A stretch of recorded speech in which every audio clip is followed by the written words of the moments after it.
तीन काल है सत्य तो मिथ्या है संसार।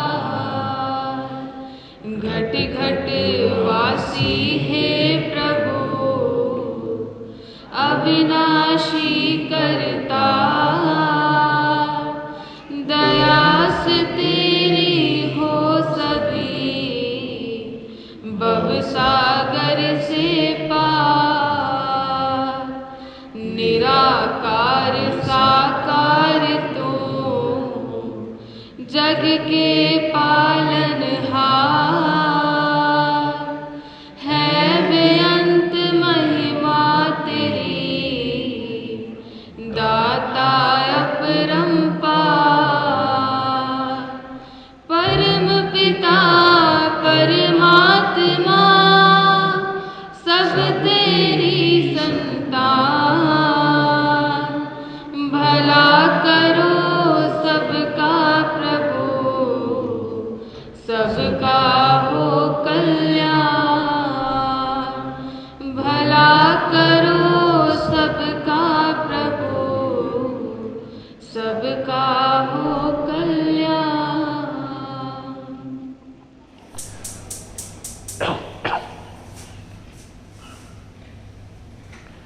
परम सत्कार योग साथ संगत जी, प्रेम से कहना दानकार जी। साथ संगत, दास ने तो संत रोमी जी से प्रार्थना की थी, क्योंकि जो मजा सुनने में आता है, जो आनंद सुनने में आता है, तरह तरह के महापुरुषों के तजुर्बे अनुभव। और साथ संगत, वैसे आप भी आशीर्वाद दे देना और आप संतों का ऐसा ध्यान कि आप जी इस रूप में दास को आशीर्वाद देना चाहते हैं तो जैसे आपकी मर्जी। साथ संगत, सभी महापुरुषों ने बड़े सुंदर तरीके से अपने अपने भाव रखे, अपने आप को चाहे कविता रूप में, गीत रूप में, हिंदी में, इंग्लिश में, प्रवचन रूप में, सभी का साथ संगत अपने जीवन का निजी अनुभव। क्योंकि ज्ञान जो है, ज्ञान की तो कोई कमी है नहीं, जस्ट गूगल खोलो भरा पड़ा है। ये व्हाट्सएप हुआ, फेसबुक हुआ, जितना भी मीडिया है भरा पड़ा है ज्ञान। धर्म ग्रंथ ले लो, जितने भी, सभी में साथ संगत भरा पड़ा है ज्ञान। ये धर्म ग्रंथ जितने भी हैं साथ संगत, ये कोई इसलिए नहीं है कि आप ऐसे करो, आप ऐसे करो, आप ऐसे चलो, ऐसा जीवन जियो। नहीं साथ संगत, इनको ध्यान से पढ़ के देखें, इनमें जैसा जीवन जिया गया है संत महात्माओं द्वारा, उन्होंने अपना अनुभव अर्पित किया है। और अपने आप को टैली करके देखें कि मेरा जीवन इसके साथ मिल रहा है। जो भी उसके अंदर शब्द कहे गए हैं, ये उन्होंने अपना एक जीवन जिया। जब वो गुरसिख रूप में थे, जब वो संत रूप में थे, आज हम उनको नाम दे देते हैं, क्योंकि वो फिर एक चानन मीनार बन गए, एक रोशन मीनार बन गए, एक समाज को सही रास्ता दिखाने वाले बन गए। आज हम उनको गुरु पीर पैगंबर कहते हैं। लेकिन उसमें जो उन्होंने वर्णन किया है, जब एक संत रूप में उन्होंने जो जीवन में अनुभव किया, वो उसमें बताया है और ये सबके सामने रखा है। जो आज इस भक्ति मार्ग पे संत रूप में चल रहे हैं, उनके साथ मिलाकर देखें, क्या वो मैच खा रहा है तो मैं सही रास्ते पे हूँ, मैं ठीक चल रहा हूँ।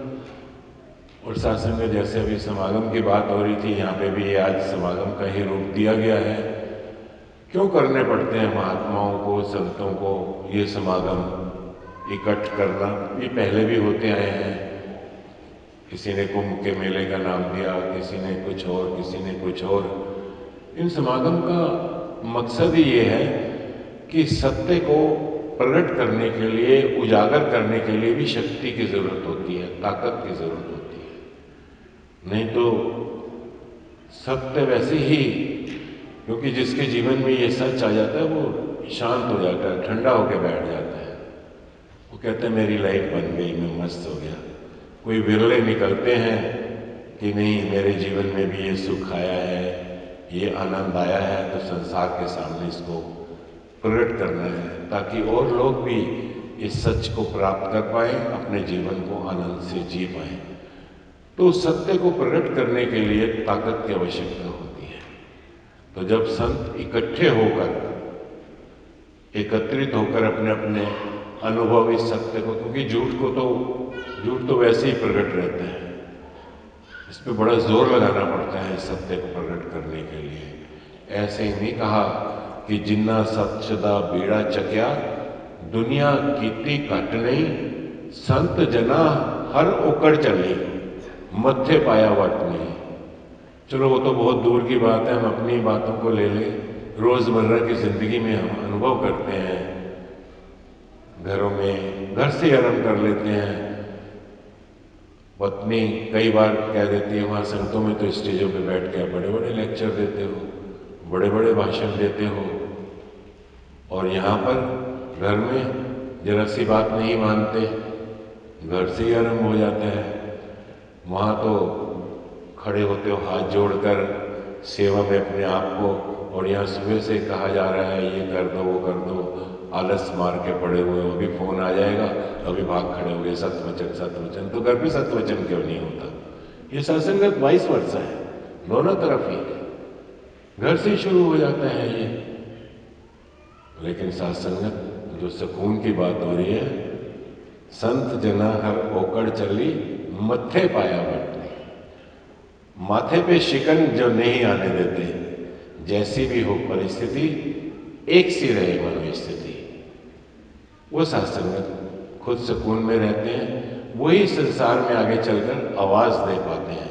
अनेकों उदाहरण भरे पड़े हैं कि संतों महात्माओं के साथ हम सब इसको जानते हैं कि क्या क्या नहीं हुआ जब उन्होंने सच की आवाज उठाई।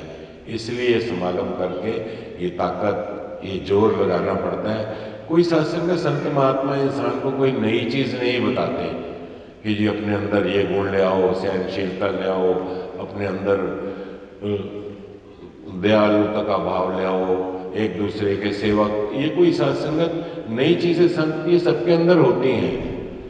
Every soul is potential divine. और सत्संगत हमने देखी है ये। अभी पीछे जब कोरोना का टाइम चल रहा था, वो 1.5-2 साल का पीरियड, तो दास ने क्या सभी ने ही देखा कि हर आदमी जात पात को छोड़कर, धर्मों को छोड़कर, अपने कहाँ का रहने वाला कहाँ नहीं, एक दूसरे के सेवा में लगा हुआ है, एक दूसरे की मदद में लगा हुआ है। किसी ने सत्संगत उसको लेक्चर नहीं दिया आके तुम्हें लोगों की मदद करनी है। हर एक कोई सत्संगत सब कुछ भूल कर कहाँ से आ गई ये मानवता उस समय?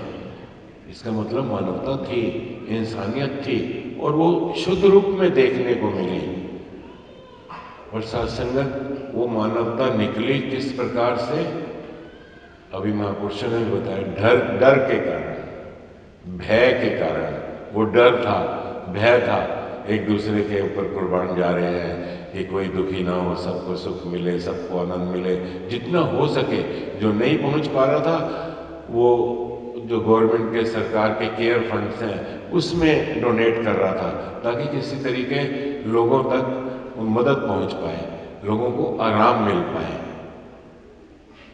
डर के कारण, भय के कारण।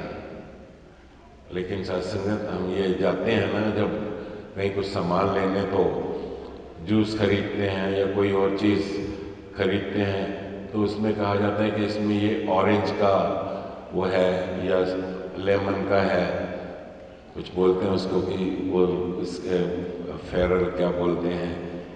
सत्संगत इसी तरह जो परमात्मा का जो वो है फ्लेवर, ईश्वर का जो फ्लेवर है, ईश्वर का फ्लेवर है लव, प्यार। वो सत्संगत ऐसा नहीं है कि जैसे जूस पी रहे हैं तो पहले 2-4 सिप में तो फ्लेवर आ गया, मिडिल में ख़त्म हो गया, लास्ट में फिर आ गया। नहीं, सत्संगत जो रब्बी जन होते हैं, जो ईश्वर को मानने वाले होते हैं, वो सत्संगत उनके अंदर जो लव है, ये जो प्यार है, वो सत्संगत किसी को देखकर, किसी को जानकर ये अपना है, ये पराया है, वो एक फ्लेवर ही रोम रोम में सत्संगत ये प्यार भरा होता है। वो चेतन को भी, एक कार का दरवाजा भी अगर वो खोलते हैं तो उसी प्यार के भाव से खोलते हैं। क्योंकि फ्लेवर वो आ गया है। तो जब इस जीवन के अंदर ये निराकार परमात्मा आ जाता है और इसका ये फ्लेवर जो लव है, प्यार है परमात्मा का, वो जीवन में आ जाता है, तो फिर सत्संग जिंदगी सुकून से बीतती है, फिर जिंदगी आराम से बीतती है। अदरवाइज तो सत्संगत अभी ये वार चल रही है, आप रोज न्यूज में देखते हैं। तो दास ने फोन किया, आप तो जी, दास को फोन आया महापुरुषों का दिल्ली से, आप तो जी महात्मा है, आप तो ये महापुरुष है, वहाँ वो लड़ाई चल रही है, इसका कुछ आप निबेड़ा कर दो। मैं कहा निबेड़ा हमने क्या करना है, ये लड़ाई तो तुमने खुद पैदा की हुई है। जितनी भी सत्संगत वो तो बड़ी लड़ाई है, घरेलू लड़ाई है, जितना सब कुछ है इसमें कहीं ना कहीं मेरा अपना योगदान होता है। अभी जब पीछे महाभारत का युद्ध हुआ और उसमें अर्जुन कौरव पांडवों की लड़ाई, अभी जिक्र भी उनकी लड़ाई हो रही थी, तो उसमें अर्जुन भगवान श्री कृष्ण से सवाल कर देता है, कहता है कि आप तो कह रहे हैं सबसे युद्ध करो, सबको मारो, इनमें इतने इतने बुजुर्ग हैं, हमारे रिश्ते नातों में हमारे गुरुजन हैं, सब बुजुर्ग, इतना उनके पास जीवन का तजुर्बा है, और आप कह रहे हैं सबको मार दो, तो फिर आगे आने वाली पीढ़ी को समझाने वाला कौन बचेगा? आने वाली पीढ़ी को बताएगा कौन कि सही मार्ग क्या है? और आप कह रहे हो इन सबको मार दो। ये अर्जुन भगवान श्री कृष्ण से प्रश्न करता है और भगवान श्री कृष्ण जवाब देते, कहते हैं बिल्कुल सच बात है, इनके पास बहुत जीवन का तजुर्बा है, ये सही मार्ग दिखा सकते हैं, सही मार्ग चला सकते हैं, लेकिन सच को जानने के बावजूद ये बुराई के साथ खड़े हैं, ये उचित समय पर सही मार्ग नहीं बता पा रहे। इसका मूल कारण है ये इस लायक ही है कि इनको मार देना चाहिए, क्योंकि जो व्यक्ति सत्य को जानने के बाद, सच्चाई को जानने के बाद सही रास्ता नहीं, सही गाइडेंस नहीं, किसी मोहवश, किसी अपनेपन के कारण, किसी वचन देने के कारण मैंने इसको कह रखा है, ये मेरा अपना है, उसका साथ देता है, सच्चाई को छोड़ देता है, तो उसके जीवन का फायदा क्या, उसके अनुभव का फायदा क्या?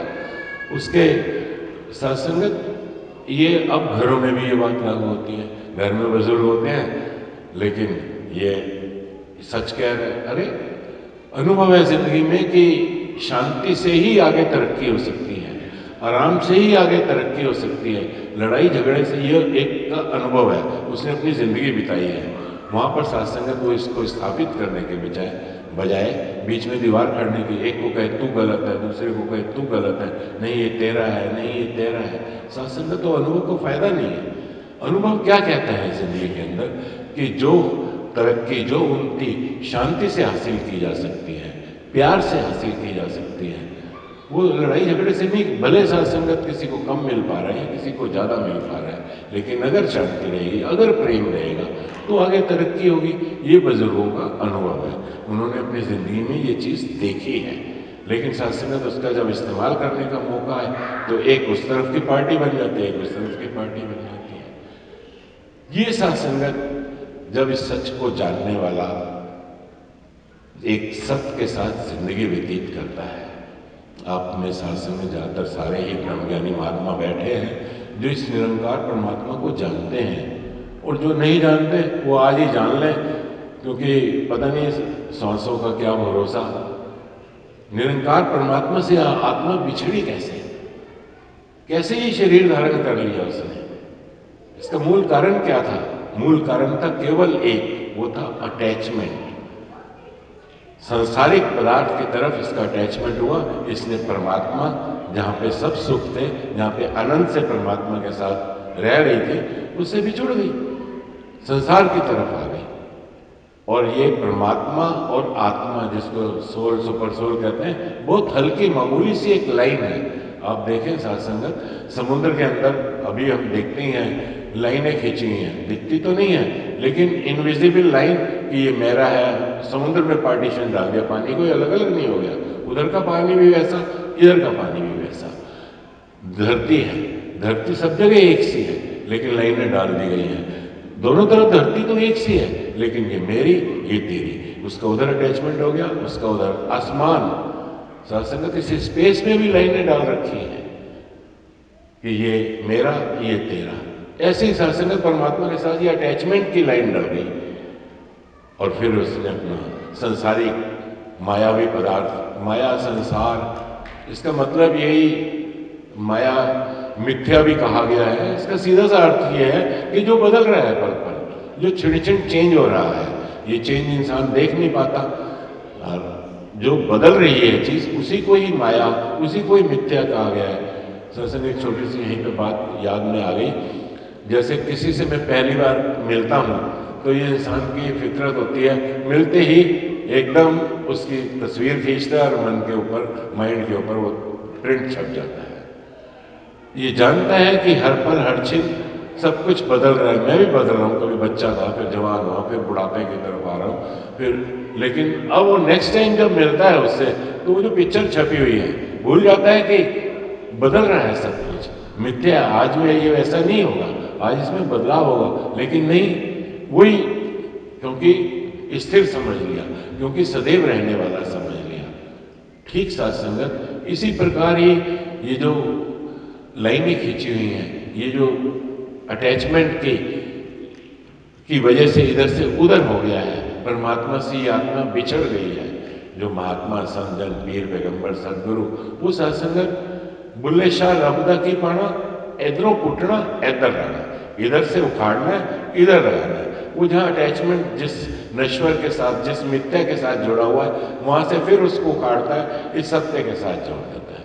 फिर अटैचमेंट उधर की बजाय परमात्मा के साथ, वहां से डिटैच होने लगता है, परमात्मा के साथ अटैच होने लगता है। जो यात्रा है, जो सत्संगत इस शरीर की को कंज्यूम कर रहा है, शरीर के एक एक पार्ट को जो उसने हासिल किया, कंज्यूम होते ही परमात्मा के बीच में पहले ही रह रहा था, परमात्मा के साथ ही रहता है। तो ही मोही, मोही तो ही अंतर कैसा।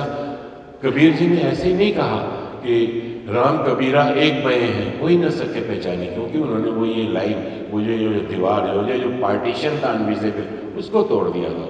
आप संत महात्माओं का भी सतगुरु की कृपा से, अब सत्संगत यहाँ का हाल का स्पेस और बाहर के स्पेस में कोई फर्क थोड़ी है, थोड़ा सा फर्क है। यहाँ का कुछ टेम्परेचर कुछ और होगा, बाहर टेम्परेचर कुछ और होगा, यहाँ की एयर में कुछ और क्वालिटी होगी, बाहर की कुछ और होगी, लेकिन ये दरवाजे, ये दीवारें, ये दरवाजे खिड़कियाँ अगर हटा दें तो एक ही मिक है। ठीक इसी प्रकार परमात्मा के साथ जब नाता जुड़ जाता है तो आत्मा, परमात्मा शरीर में रहते हुए इसके साथ जुड़ के चल रही होती है, और जब ये रहे या ना रहे। सत्संगत महात्माओं ने सुकून को बड़े अच्छे तरीके, तू विसरे ते सब कुछ लागू, यानी सुकून नहीं रहेगा, तू विसरे ते सब कुछ लागू, चित आवे ते सेवा। अगर ध्यान में रहता है तो सेवा भाव मन में उत्पन्न होता है। खिदमत इंसान की, पैदा किया इंसान को कि आदमी की सेवा के लिए ही इंसान बनाए गए हैं। आदमी भागता है परमात्मा की, मैं सेवक, परमात्मा को खुश कर लूँ, ईश्वर के लिए ये कर लूँ, भगवान के लिए ये कर लूँ। अरे भाई, भगवान को जरूरत नहीं है। अगर भगवान को जरूरत होती तो हजारों उसने देवी देवता बना रखे, अपनी पूजा करवा लेता। सेवा करनी है इंसानों की, इंसानों की सेवा परमात्मा की पूजा है। ऐसे ही नहीं कहा गया कि नर सेवा नारायण पूजा। अभी सत्संगत समय तो हो गया, 2 दिन पहले की बात है, ये एलडी में जा रहे थे तो एक बहन वहाँ से कुछ सामान लेके निकली, उसका एक पेपर का लिफाफा था, वो फट गया और सारा सामान उसका गिर गया। तो दास की पोती दास के साथ थी, इसने देखा कि हमारे पास 2-3 थैले, एक थैला लिया, उसके उस लेडी के पास गई और उसका सारा सामान थैले में डाल के वो बैग उसको दे दिया। वो लेडी भी इसको थैंक यू। मैं देख रहा था दोनों के चेहरों पे, सबसे ज़्यादा तो इस बच्ची के चेहरे पे कितना सुकून था। सेवा सुकून लेके आती है। और सत्संग जीवन में जो उतराइयाँ चढ़ाइयाँ आती हैं, कभी अमीरी है, कभी गरीबी है, कभी दुख है, कभी कष्ट है, ये सत्संगत, क्योंकि हम जब इधर अटैच हो जाते हैं तो हमारे पर लाभ कर्मों का नियम लागू हो जाता है। जैसे जैसे हमारे कर्म होते हैं वैसे वैसे सत्संगत उसके फल मिलते हैं। लेकिन जो सेवा करता है, सेवा करने के साथ साथ वो सूली का, अगर फांसी पे चढ़ना है तो एक पिन चुप के रह जाता है। सेवा उन कर्मों को इस तरह कम करती चली जाती है। और गुरसिक जो होता है, सब कुछ कर्मों का हिसाब किताब नहीं भूल कर, निर्लेप होकर इसके साथ रह रहा होता है। जो उतराइयाँ चढ़ाइयाँ हैं उनको भी सत्संगत वो निपटारा करके इसी के साथ ही। तो सत्संगत सुकून अगर जिंदगी में चाहिए, एक परमात्मा के साथ जुड़े रहना, दूसरा हृदय में सेवा भाव, सेवा भाव निष्पक्षता के साथ कि ये अपना है, ये पराया, अगर ये है तो वो सेवा भाव नहीं है, वो कोई ना कोई और कारण है। सभी की सेवा साथ संगत, जैसे दास शेर कह ही रहा था कि खिदमत इंसान की पैदा किया इंसान को, वरना फरिश्ते कम न थे, पूजा की भगवान को।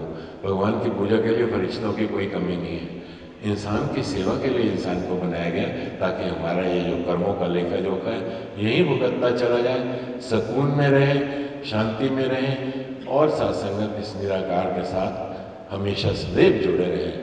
क्योंकि ये जो बीच में अटैचमेंट की जो हमने ही खुद डाली थी किसी लोग के कारण, जैसे भी पड़ गई हम बिछुड़ गए परमात्मा से, सदगुरु ने कृपा की फिर जोड़ दिया। तो सत्संग इसके साथ जुड़े रहे। अगर कोई ऐसी जीवन में बात आ रही है, फिर कई बार मन, क्योंकि मन है दाएं बाएं, फिर खींच के इसके